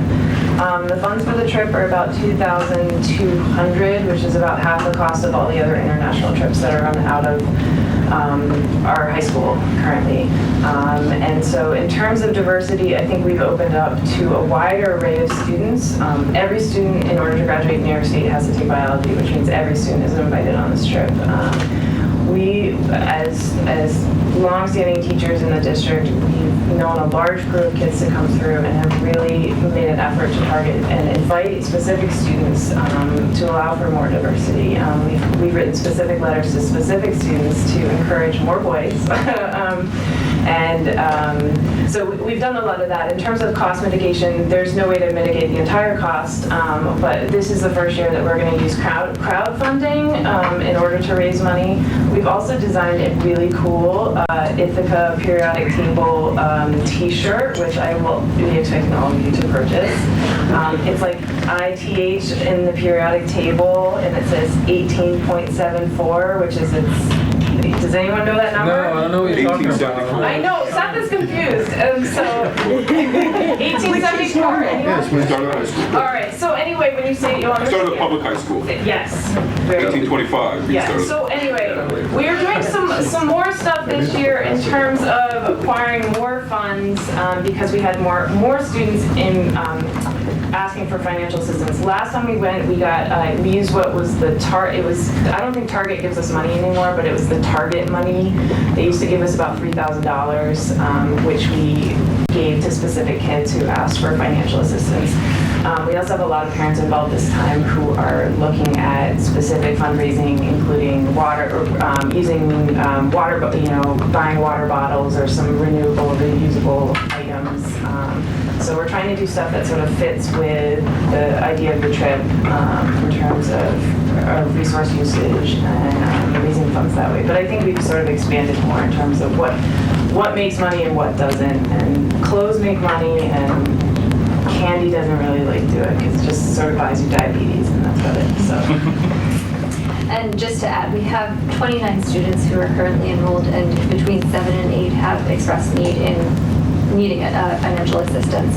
So we will be awarding partial scholarships to all of them through the crowdfunding. We have our pitch ready to go, and we're just awaiting board approval, and then we're ready to kind of fly with that, and the t-shirts. But I mean, in the fall, we'll also do things like bulk sales and hopefully kick off fundraising at the end of this year with smaller things like bake sales as well. Can you define partial funding, partial scholarships? So up to 50%. Okay, just to be. Yeah, we actually, the way we did it this year was we asked everyone to indicate what they could pay, and then that leaves us with a sort of what we have to raise as a target. That leaves out additional costs like the bus because we're going to run that through the school. So we have sort of a target amount of money, and all of the kids in the trip agreed as part of their application for the trip to help, despite whether they wanted to ask for financial assistance or not. So The crowdsourcing platform, Indiegogo? There are a couple. There's Crowdfund EDU, which is specifically for schools, but then also Donors Troops is another one that I think. There's a local one. I'll talk to you guys about that. Okay, awesome. So, go ahead, Sean, and Seth. So I want to reiterate what Mr. Harris said a second ago. This is the first time anyone's come to us with an international program. We began leading the conversation talking about outreach demographics, and so that part I appreciate. I guess the question becomes, we can talk about demographics, but I want to just be as blunt as possible. What I'm interested in is the number of students who receive free and reduced lunch who are participating in this program. And I don't want that data now or in public, but that's the real question for me. So it's not just about families who can't afford it, but how many of our students who are purple students actually get to participate in any of these experiences. And I think it's been our goal to try to increase that number as much as possible. And so whatever targeted outreach there has been to invite students to participate, I think I can't speak for my fellow board members, but I can speak for myself, is what I'd like to do is to kind of come with a proposal of students who may need help, and then to work with the trip to help to make that happen, right? So to then, not just to say I want this to take place, but then to volunteer my time and services is saying I'm willing then to assist, to make sure students can have these kinds of experiences. And I 100% agree with you. And some of what I find talking to students, especially the students that we have been sort of speaking to personally, is that there's a continued perceived notion of the kind of students that go on international trips, and it's a real challenge to, like, we have handwritten letters to kids, inviting them to go on this trip, saying that we will do everything that we can. Sure. And a lot of the reaction has been like, well, who are the other kids on that trip, and do I fit with those kids? And so I think that's a real sort of global concern for me in terms of how we sort of shift the culture of the entire school in terms of who goes on these trips. And I think some of what can help is running trips that don't just target the kids who are in French 4 or the kids who are in upper level, high level classes or AP level classes. And so getting all the kids as they come out of 9th grade and going into 10th grade, I think is important. And I don't have any great answer to your question of how to really make that shift, but I know Carrie, Leslie, and I have really thought carefully about the students that we've all taught and seen come through that would grow immensely from the experience of leaving the country and seeing monkeys steal your food on the beach like they did last time, or whatever. I 100% agree with you. So I guess we can talk. So I appreciate it. That's a real concern, right? Yeah. So given the sort of peer demographics that take place amongst any high school, so I understand that adds a different layer than saying sort of make it happen. That I appreciate. Yeah. The flip side for me is also the form of cultural capital that one gets by attending these trips, right? So to be able to say I've been to the Galapagos Islands, or I've been to Costa Rica, or I've been wherever, is a form of capital that we should be trying to encourage more students to have these experiences. So yeah, we'll talk. Galapagos would be nice, but it's probably about 4 times as expensive. We looked at it, but we cut it out almost promptly because it's like 6 grand. We'll work on it. So,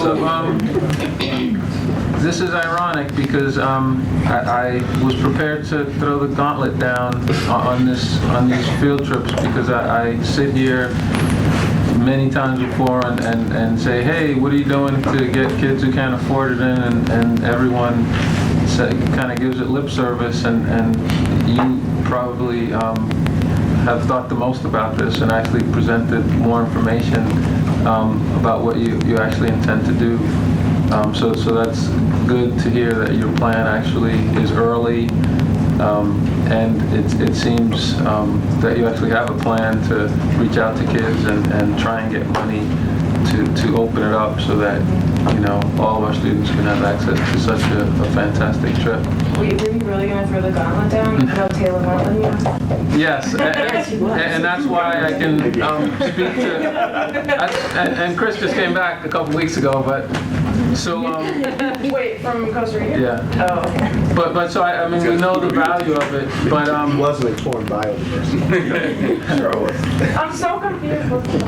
But let me still hold you accountable and try and get to the important part of it. So I did my quick Brad calculation, and it came to $92,000 for all 42 students. Mm-hmm. If you get to 42.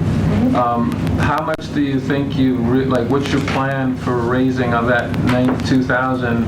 You're going to sell $12,000 worth of t-shirts and water bottles, and I mean, what's your kind of budget plan in terms of how because if you say, well, we can raise $2,000 in t-shirts and water bottles, well then that's maybe one kid, but what's your plan in terms of how many thousands of dollars can you raise? And then the second part of it is, of those 42, if we look back, if we approve this trip, what's a success? I mean, do we say, okay, if we get 7, young people there, is that our measure of success? Like, is it 10? Is it like, what are you going to look back on this trip and say, my goal is to have 10 kids who probably couldn't afford this get full or partial scholarships or something like that? That's what I'm trying to figure out. Or 2, or like, where are we going with this thing? Because once we approve it, it's gone. And what would be your goal? Because right now I'm sitting at 8 or 9 students that are partial scholarships. So I think 10 is a good goal. What does partial mean? Partial means up to 50%. So they offered as a family and said we can pay towards a trip this month. $1,000 or X percentage, right? And then we sat down with all their paperwork and calculated how much money then that would leave us to release for students. And so, I think we would be immensely successful because the last time we went on this trip, we only had 1 student that was on a almost full scholarship. I will not push back, but I will say what is I'm noticing about these trips is that it is a big thing for a student to sign up for a trip a year in advance and work themselves and earn money as part of that experience, not earn all the, like work a whole year and slave away, but I just went on a trip to Spain, and one of the things I heard a kid say was, I worked for a year and a half to save money for this trip. And just the fact that I heard a kid like devote themselves towards a project and give themselves that gift of a trip.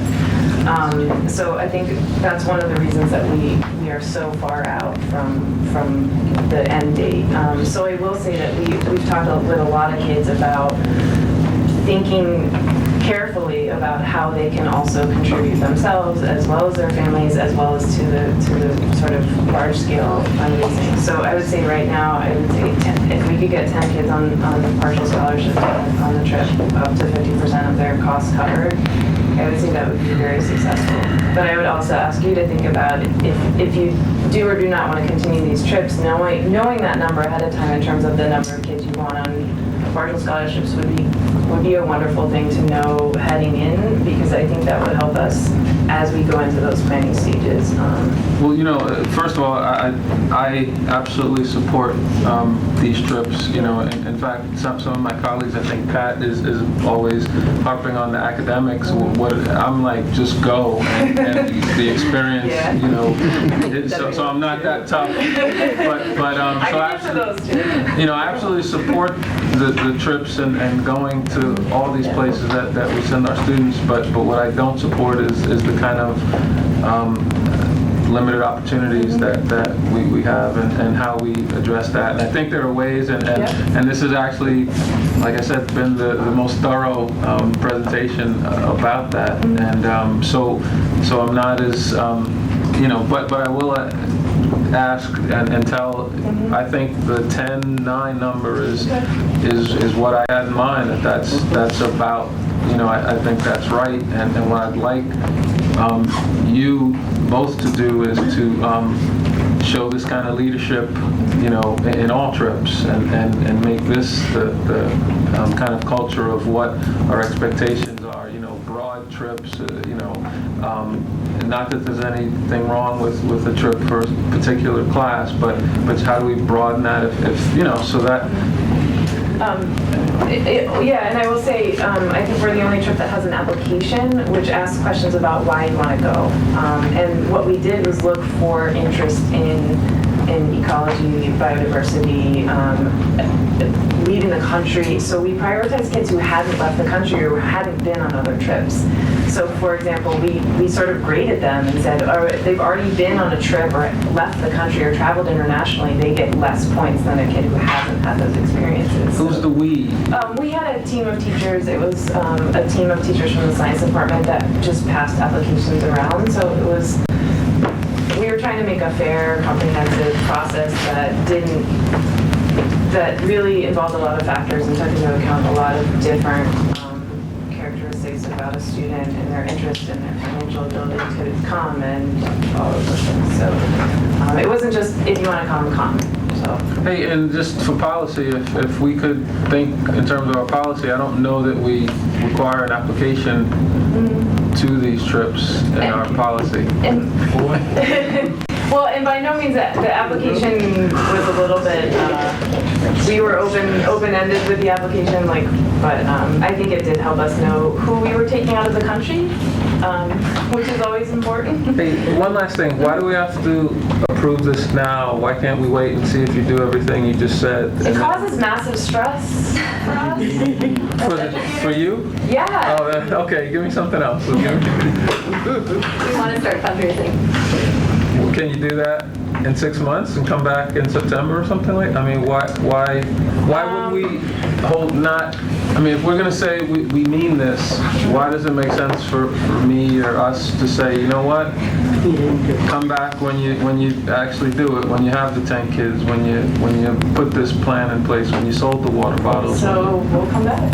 No, I'm just saying. No, I'm just saying we will do that. Well, Carmen, I would say before, feel free to push back. And this is an opportunity I'm saying to push we back. will come back with our. And we'll go to Connor Yeah. Connor has a question. Oh, I have a few questions.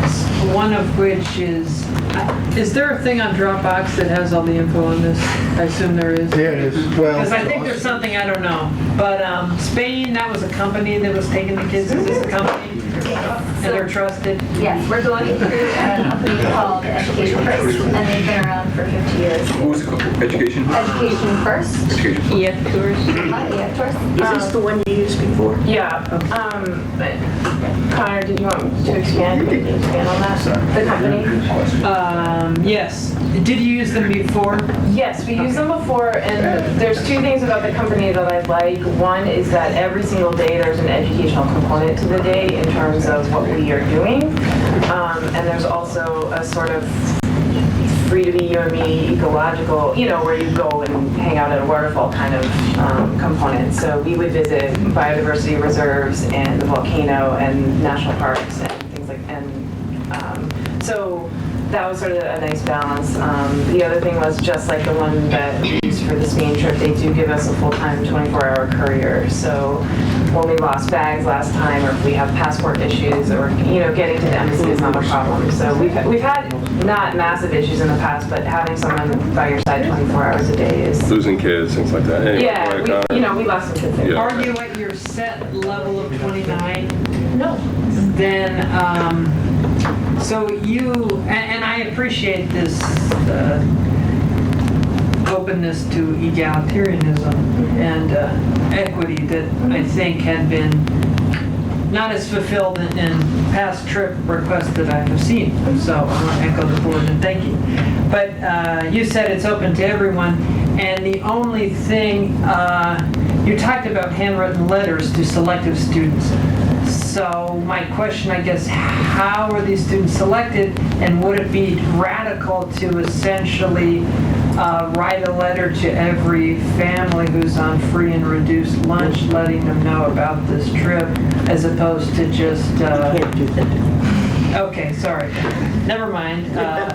Well, then who are these 25? Well, we can talk.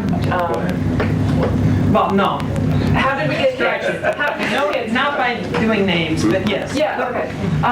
It's a great question, because I got yelled at last time I did this about this. It's called announcements and posters.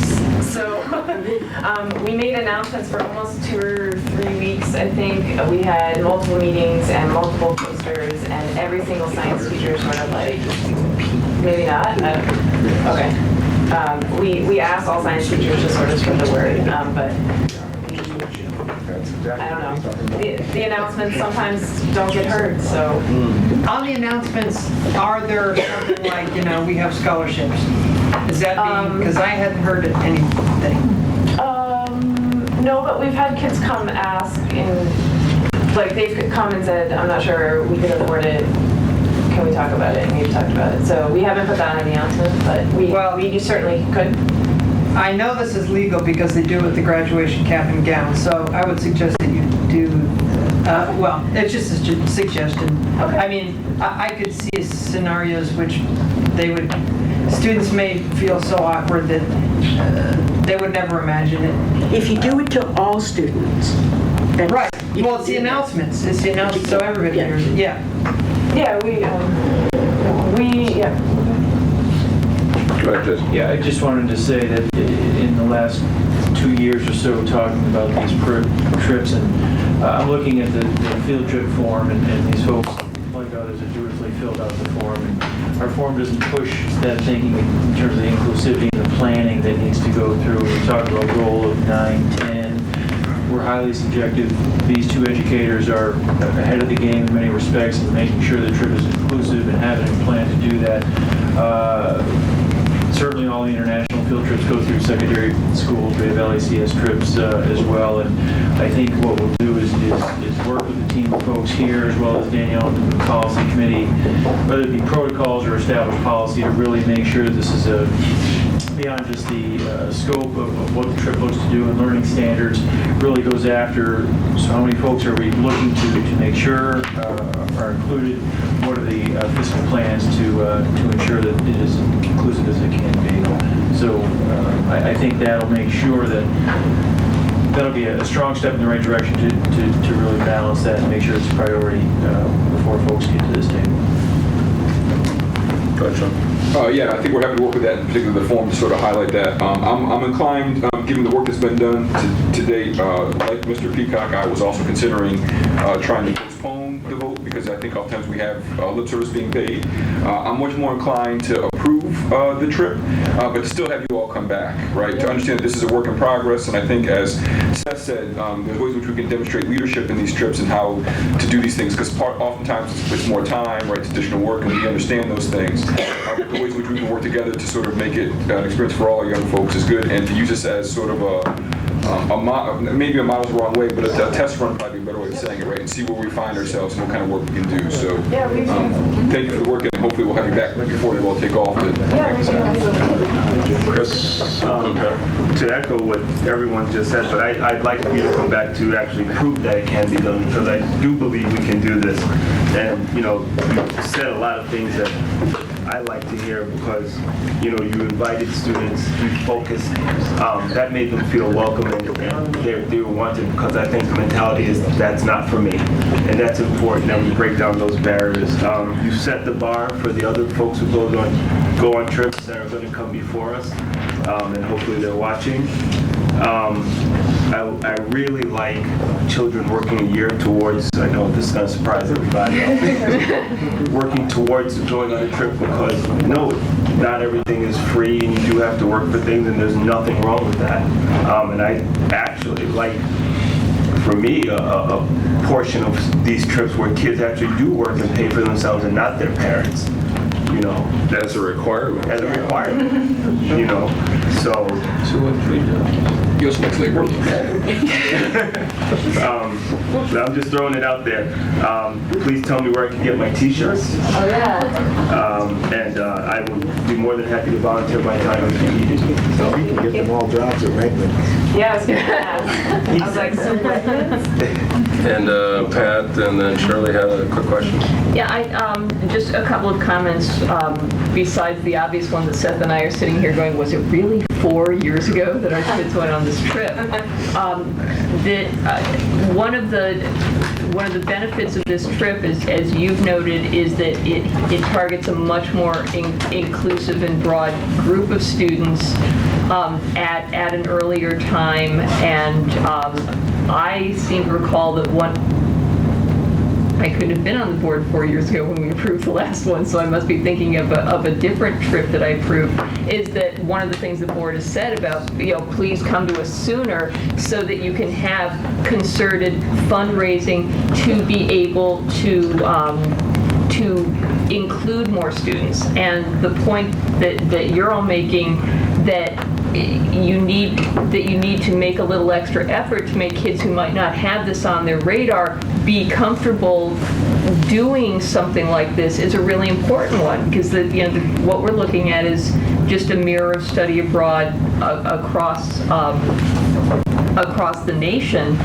And I remember when Peggy came back 4 years ago, she started out by saying, wow, this trip really, the kids on the trip really are not representative of the range of kids at Ithaca High School, but she came back saying, wow, we were so much more inclusive than every other study abroad group we met in Costa Rica. It was a real eye-opener for her how much we were able to accomplish, you were able to accomplish 4 years ago. 2 questions.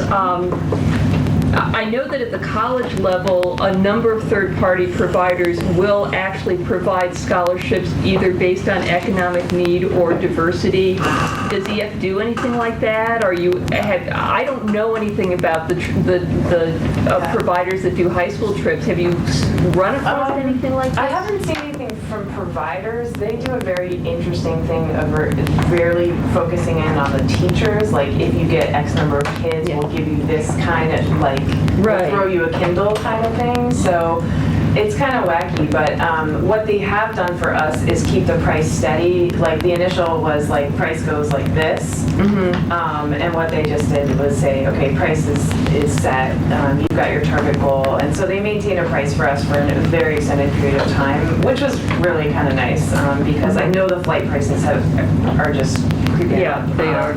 So they didn't throw us a bone in terms of like a whole kid, but what we have done in the past is, in lieu of taking another teacher, I think what we can do is allocate that trip towards a student. Like there's something that you can do with a chaperone. Like they give you 6 kids per 1 adult.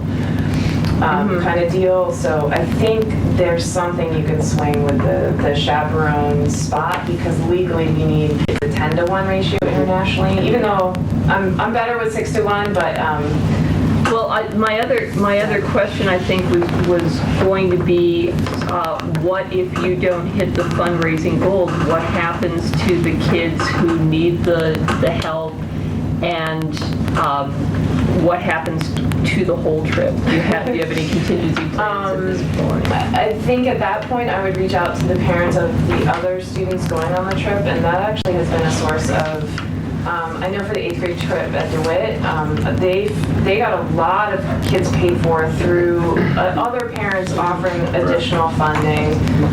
So that would be sort of one way to do that last push. Right now, to me, that doesn't seem like an option. Like we're doing, No, of course. I'm emailing you. Hi, remember? No, I don't think that's an option right now. So. That should be an option. There's no reason why you shouldn't have an alumni list of former students, parents. Hey, we're that. I have all the context from the kids from the last time we went, and so what was really amazing is when we came back, we got a lot of thank yous about the time and effort put into the trip, and so I know those parents would be. I'm just kidding. Would be. We're not kidding. Hit 'em up. No, you should. Yeah, I totally will, but not in public. So. All right, I'm just going to say, my kid who's an alum will, at the time you're going, be on a paid engineering co-op, and she's wondering what to do with all that money. All right. So I hope she's listening. So I think that the parents of the kids going and then the parents of the kids that went last time are great sources of funds, and even if it's $10, I think Dan at LACS is raising some money for a tractor right now through a crowdfunded funding source, and I just donated to that. So it's like every $10 helps. So. Tractor. We have one more question regarding this, and No, I then. have a comment. May I make a comment? But surely, yes. Go. Okay. Now, I would really hope the board, I understand your concern, but I want to speak to the fact that we just took the entire 11th grade. If they wished to go, we couldn't make them go. I wish we could make them go. But we took the entire 11th grade to the Ithaca College play, okay?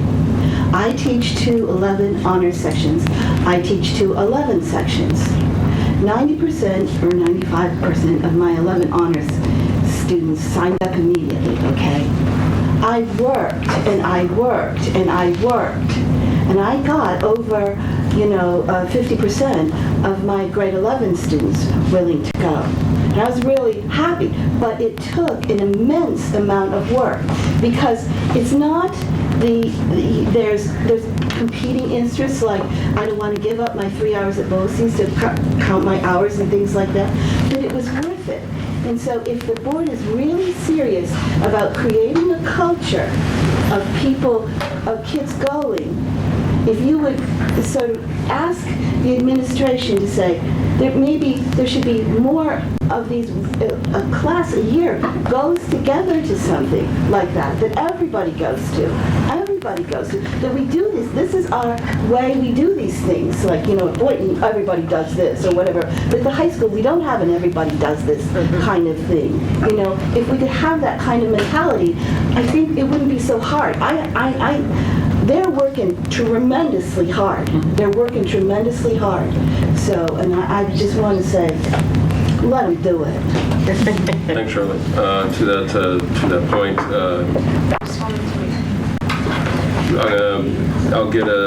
I need a resolution, and I believe we do want to vote. So you want to hold up the vote, Carla? No. I'm just kidding. Go ahead. I just wanted to say that we spent this much time. Go ahead. I just want to say my t-shirt has a really cool Neil deGrasse Tyson quote on it, so I think you guys will all Who is that? Neil deGrasse Tyson. Oh, no. And they're pool ringer teas, so I'll, All right. you know, just go to the last one. So Rob, I move the Costa Rica trip for approval. Second. And we certainly have discussed, all in favor. That's going to be Sean, well, I don't, everybody. Okay, good. So there you go. Thank you. Now, We do expect a report back out, but you're approved. I put my name on the chaperone just before the vote. Yeah, wait, I want to speak about that list. Wait, I know Jared needs friends, but is this the only way that we can accomplish that? Is this all we have? Next item on the agenda. I'll put my name right next to him. He didn't actually. Next item. Yeah. Thank you. Well, while you're ahead, guys. Okay, thank you. Thank you, Carl. Thank you. Sean, go ahead. We have a policy. We do have a policy in the agenda. It's policy 5150.1, pre-K enrollment. We have Ms. Lily Talcott with us here today to speak to the need for this policy, particularly as we are approaching a number of parents trying to enroll their children in pre-K. So maybe a quick word about how we came to this policy, and then we can go from there. That'd be great. Great. So, thanks for inviting me to speak. So, we are looking at putting forth our practices into policy and getting really clear about how we enroll for pre-kindergarten in the Ithaca City School District. So that it's clear to families, it's clear to staff, it's clear to everybody here. So, in the past, we have enrolled based on income. And so we've had families self-report their annual income, and we have done a series of lotteries in bands according to income, and use the federal poverty guidelines to help us determine what those income levels are. And so really this policy puts forth something very similar and talks about really ensuring that the students who need pre-kindergarten the most get it. So those students who are below the poverty line are coming to us. Because we know this is a bit of we know that enrollment is competitive. We also added in this policy a little bit about income verification documentation and working with families in order to obtain that. So those are the highlights, and that's a little bit of background. Do you want me to say anything more? No, I think that captures it right there. We're trying to make sure that we write a policy that guarantees 4-year-olds in particular at or below the federal poverty lines access to classrooms, and then by sort of a, for lack of a better word, on the sliding scale, but a band based upon those federal guidelines and dependent upon space, in particular buildings, and then age. And so where there may be space, then if I'm not mistaken, we go to 3-year-olds. That has happened in the past. But we also know since we're going to be losing a pre-K classroom, that also means losing a couple seats. And so this policy is trying to articulate what we've done historically as practice, including a new provision which we have not done in the district, which is income verification. And so the one line that we did include in there that trying to be sensitive, at least for a bunch of us, that we also have families who may have some difficulty providing income verification, be it itinerant workers, be it whatever the case may be, so that we'd be willing to work with folks, but the idea and expectation is that folks would verify their income, and we would make spaces available to those 3- and 4-year-olds, 4-year-olds first and 3-year-olds who are the most needy. What about special ed? It's under another policy.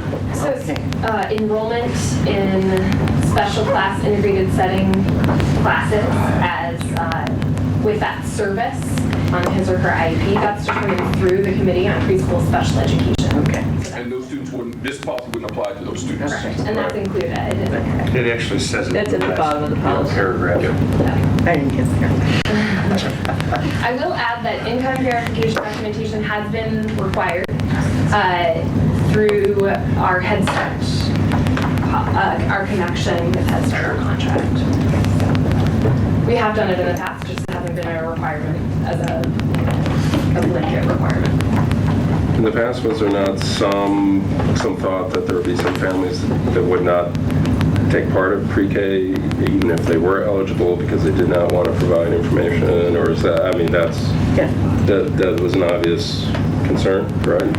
Or whether they were immigrants without working papers and so forth, I think. And that's why we wanted to add a caveat saying that we're willing to work with families, trying to be sensitive to those things. You have an out. So there's an out here. We'll figure out as you all destroy between the first and second reading. I want to remind you this is our first reading. We have plenty of time to debate, including our next policy. Right. I see the sentence in that paragraph. And Sean, do we move this for first reading? I move policy 5150.1 pre-K enrollment for a first reading. Second? And all in favor? Do we do it all? Discuss? Oh, sorry. Go ahead. I didn't know. Yeah, go ahead. In mine, I don't want to discuss it tonight. I've brought it up before.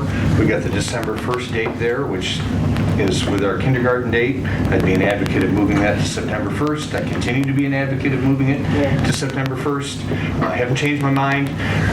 Why, Brett? Kids are older, 3 months older. If we're looking for at-level grade reading at the end of third grade, if we move some of those kids back a quarter of a year, it's going to be easier to get to that number. Sorry, I'm trying to look at a bigger picture item here than this single item, but I'd be an advocate of moving it back to September 1st, and as I say, I haven't changed my mind on that. So they'll be younger. Maybe older. No, they don't be older. The older forward, not September, back. October, November back kids forward. would have to wait here. So if I, this is the first, maybe you've said it and I just hadn't registered with me, so I apologize, but it's the first time I'm registering it. I do know when we took a look at retention, when we were looking at that policy, what we found is that birth dates did not seem to have any correlation between a student being held back or not. Doesn't address your question about reading on grade level, right? But at least in terms of the students that we had retained over the past couple of years, those students who were born, September, December, there was no correlation between birth date and retention.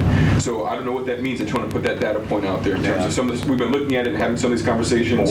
It's something that we can have about, and we can discuss again in policy committee again about the September date. But administration needs to continue to think about it. I mean, it's way too late this year to change it for this fall. That I get. The other question I would ask is, some of the issues due October 1st, right? So why September 1st? You're just thinking about the date. Yeah, I mean, you could move it back. You could move it back to November 1 year, move it back to October 1 the next. Whatever. Dad, are you talking about changing that for pre-K as well? I probably would. So- I'd probably match them up. Universal pre-kindergarten, as per the state, requires us to put that December 1st date on there. It's interesting. So they don't. That's interesting. They don't require a date for kindergarten, but they do require a date for pre-K. Well, kindergarten is not mandated. That's interesting. I find that there's money difference. I find that interesting. They don't require a date for kindergarten. We can pick our date. Yeah, I think kindergarten's not required. It's our own rule. All right, kindergarten is not required in New York State, but pre-K is. So you can have a leap year there. But So this policy is pre-K, so we could not change it. We could change this. Okay. some districts are It was just considering. my chance to bring up the kindergarten one again.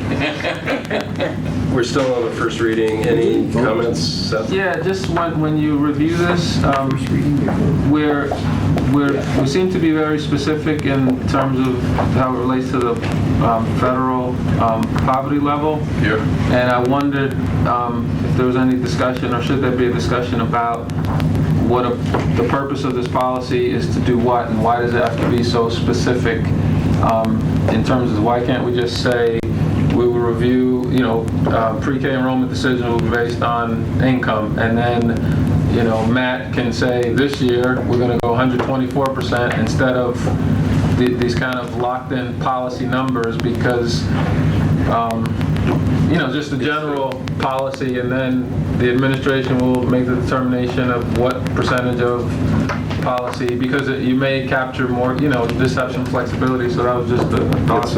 It's a local policy, not a required state policy. Yeah. Right? I think it's partly based on, we've received some feedback over the last 2 years from parents and families just expressing that they have felt it wasn't as clear as it could be or should be. And so I think it states our intent really clearly, and the flexibility I'm not sure we need it. I think the flexibility is sort of on the other side. If we add back more classes in a better budget year, then we're able to sort of work through those numbers farther or go even beyond them. So I think the flexibility is probably more on the number of classrooms we offer. Should I this do be hear what you're split saying. policy regulation maybe? It almost feels, yeah, I do understand what you're saying with that. Don't we have some policy regulations, things that We sometimes do a combination of both, and I understand the suggestion you're trying to make, and I also think that there's times in which the specificity actually helps, and it doesn't just help parents read it, but also helps in terms of making decisions. So I imagine what takes place, particularly giving competition for seats in pre-K classrooms, right? Why was my child not let in, or why was this? And so if it's clearly articulated and specified, that removes some of those conversations. And this is a situation in particular where, I mean, we all know universal pre-K is not universal, right? And so then how are we trying to address this in our district? And we have an opportunity here to do so. So we'll definitely have the conversation about policy and see what we come back with. Do you have anything else, Judy? You good?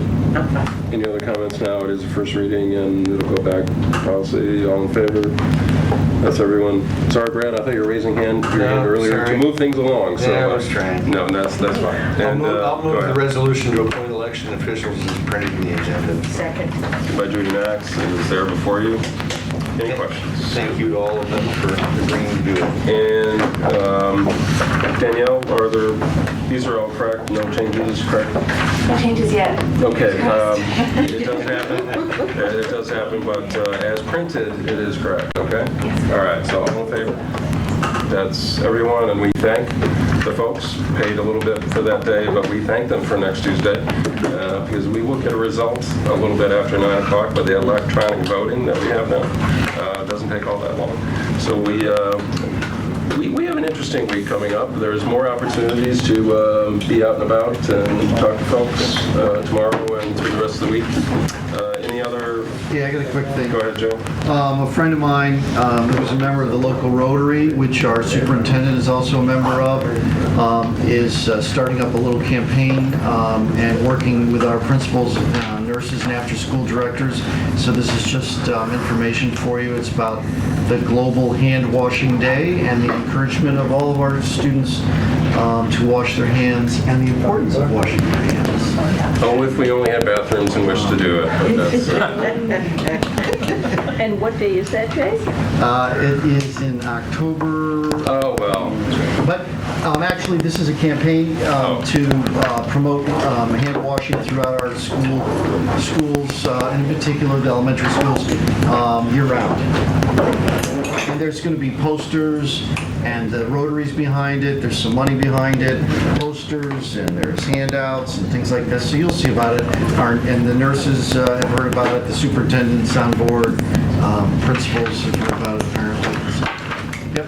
I just want to say that was very effective last year. My nieces came home and taught me how to wash my hands properly, so that was very effective. And I regret to say we have to change. There will be no policy committee meeting this Thursday, so that's for the public. And there should have been an announcement that went out. okay. So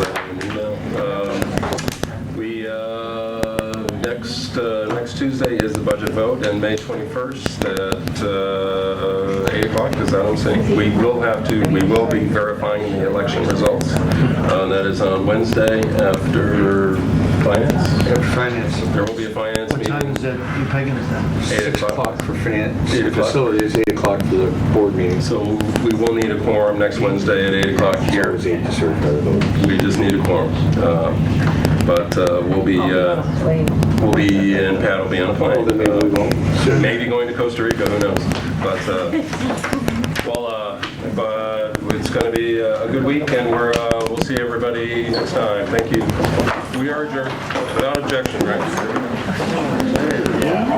Yeah. Yeah.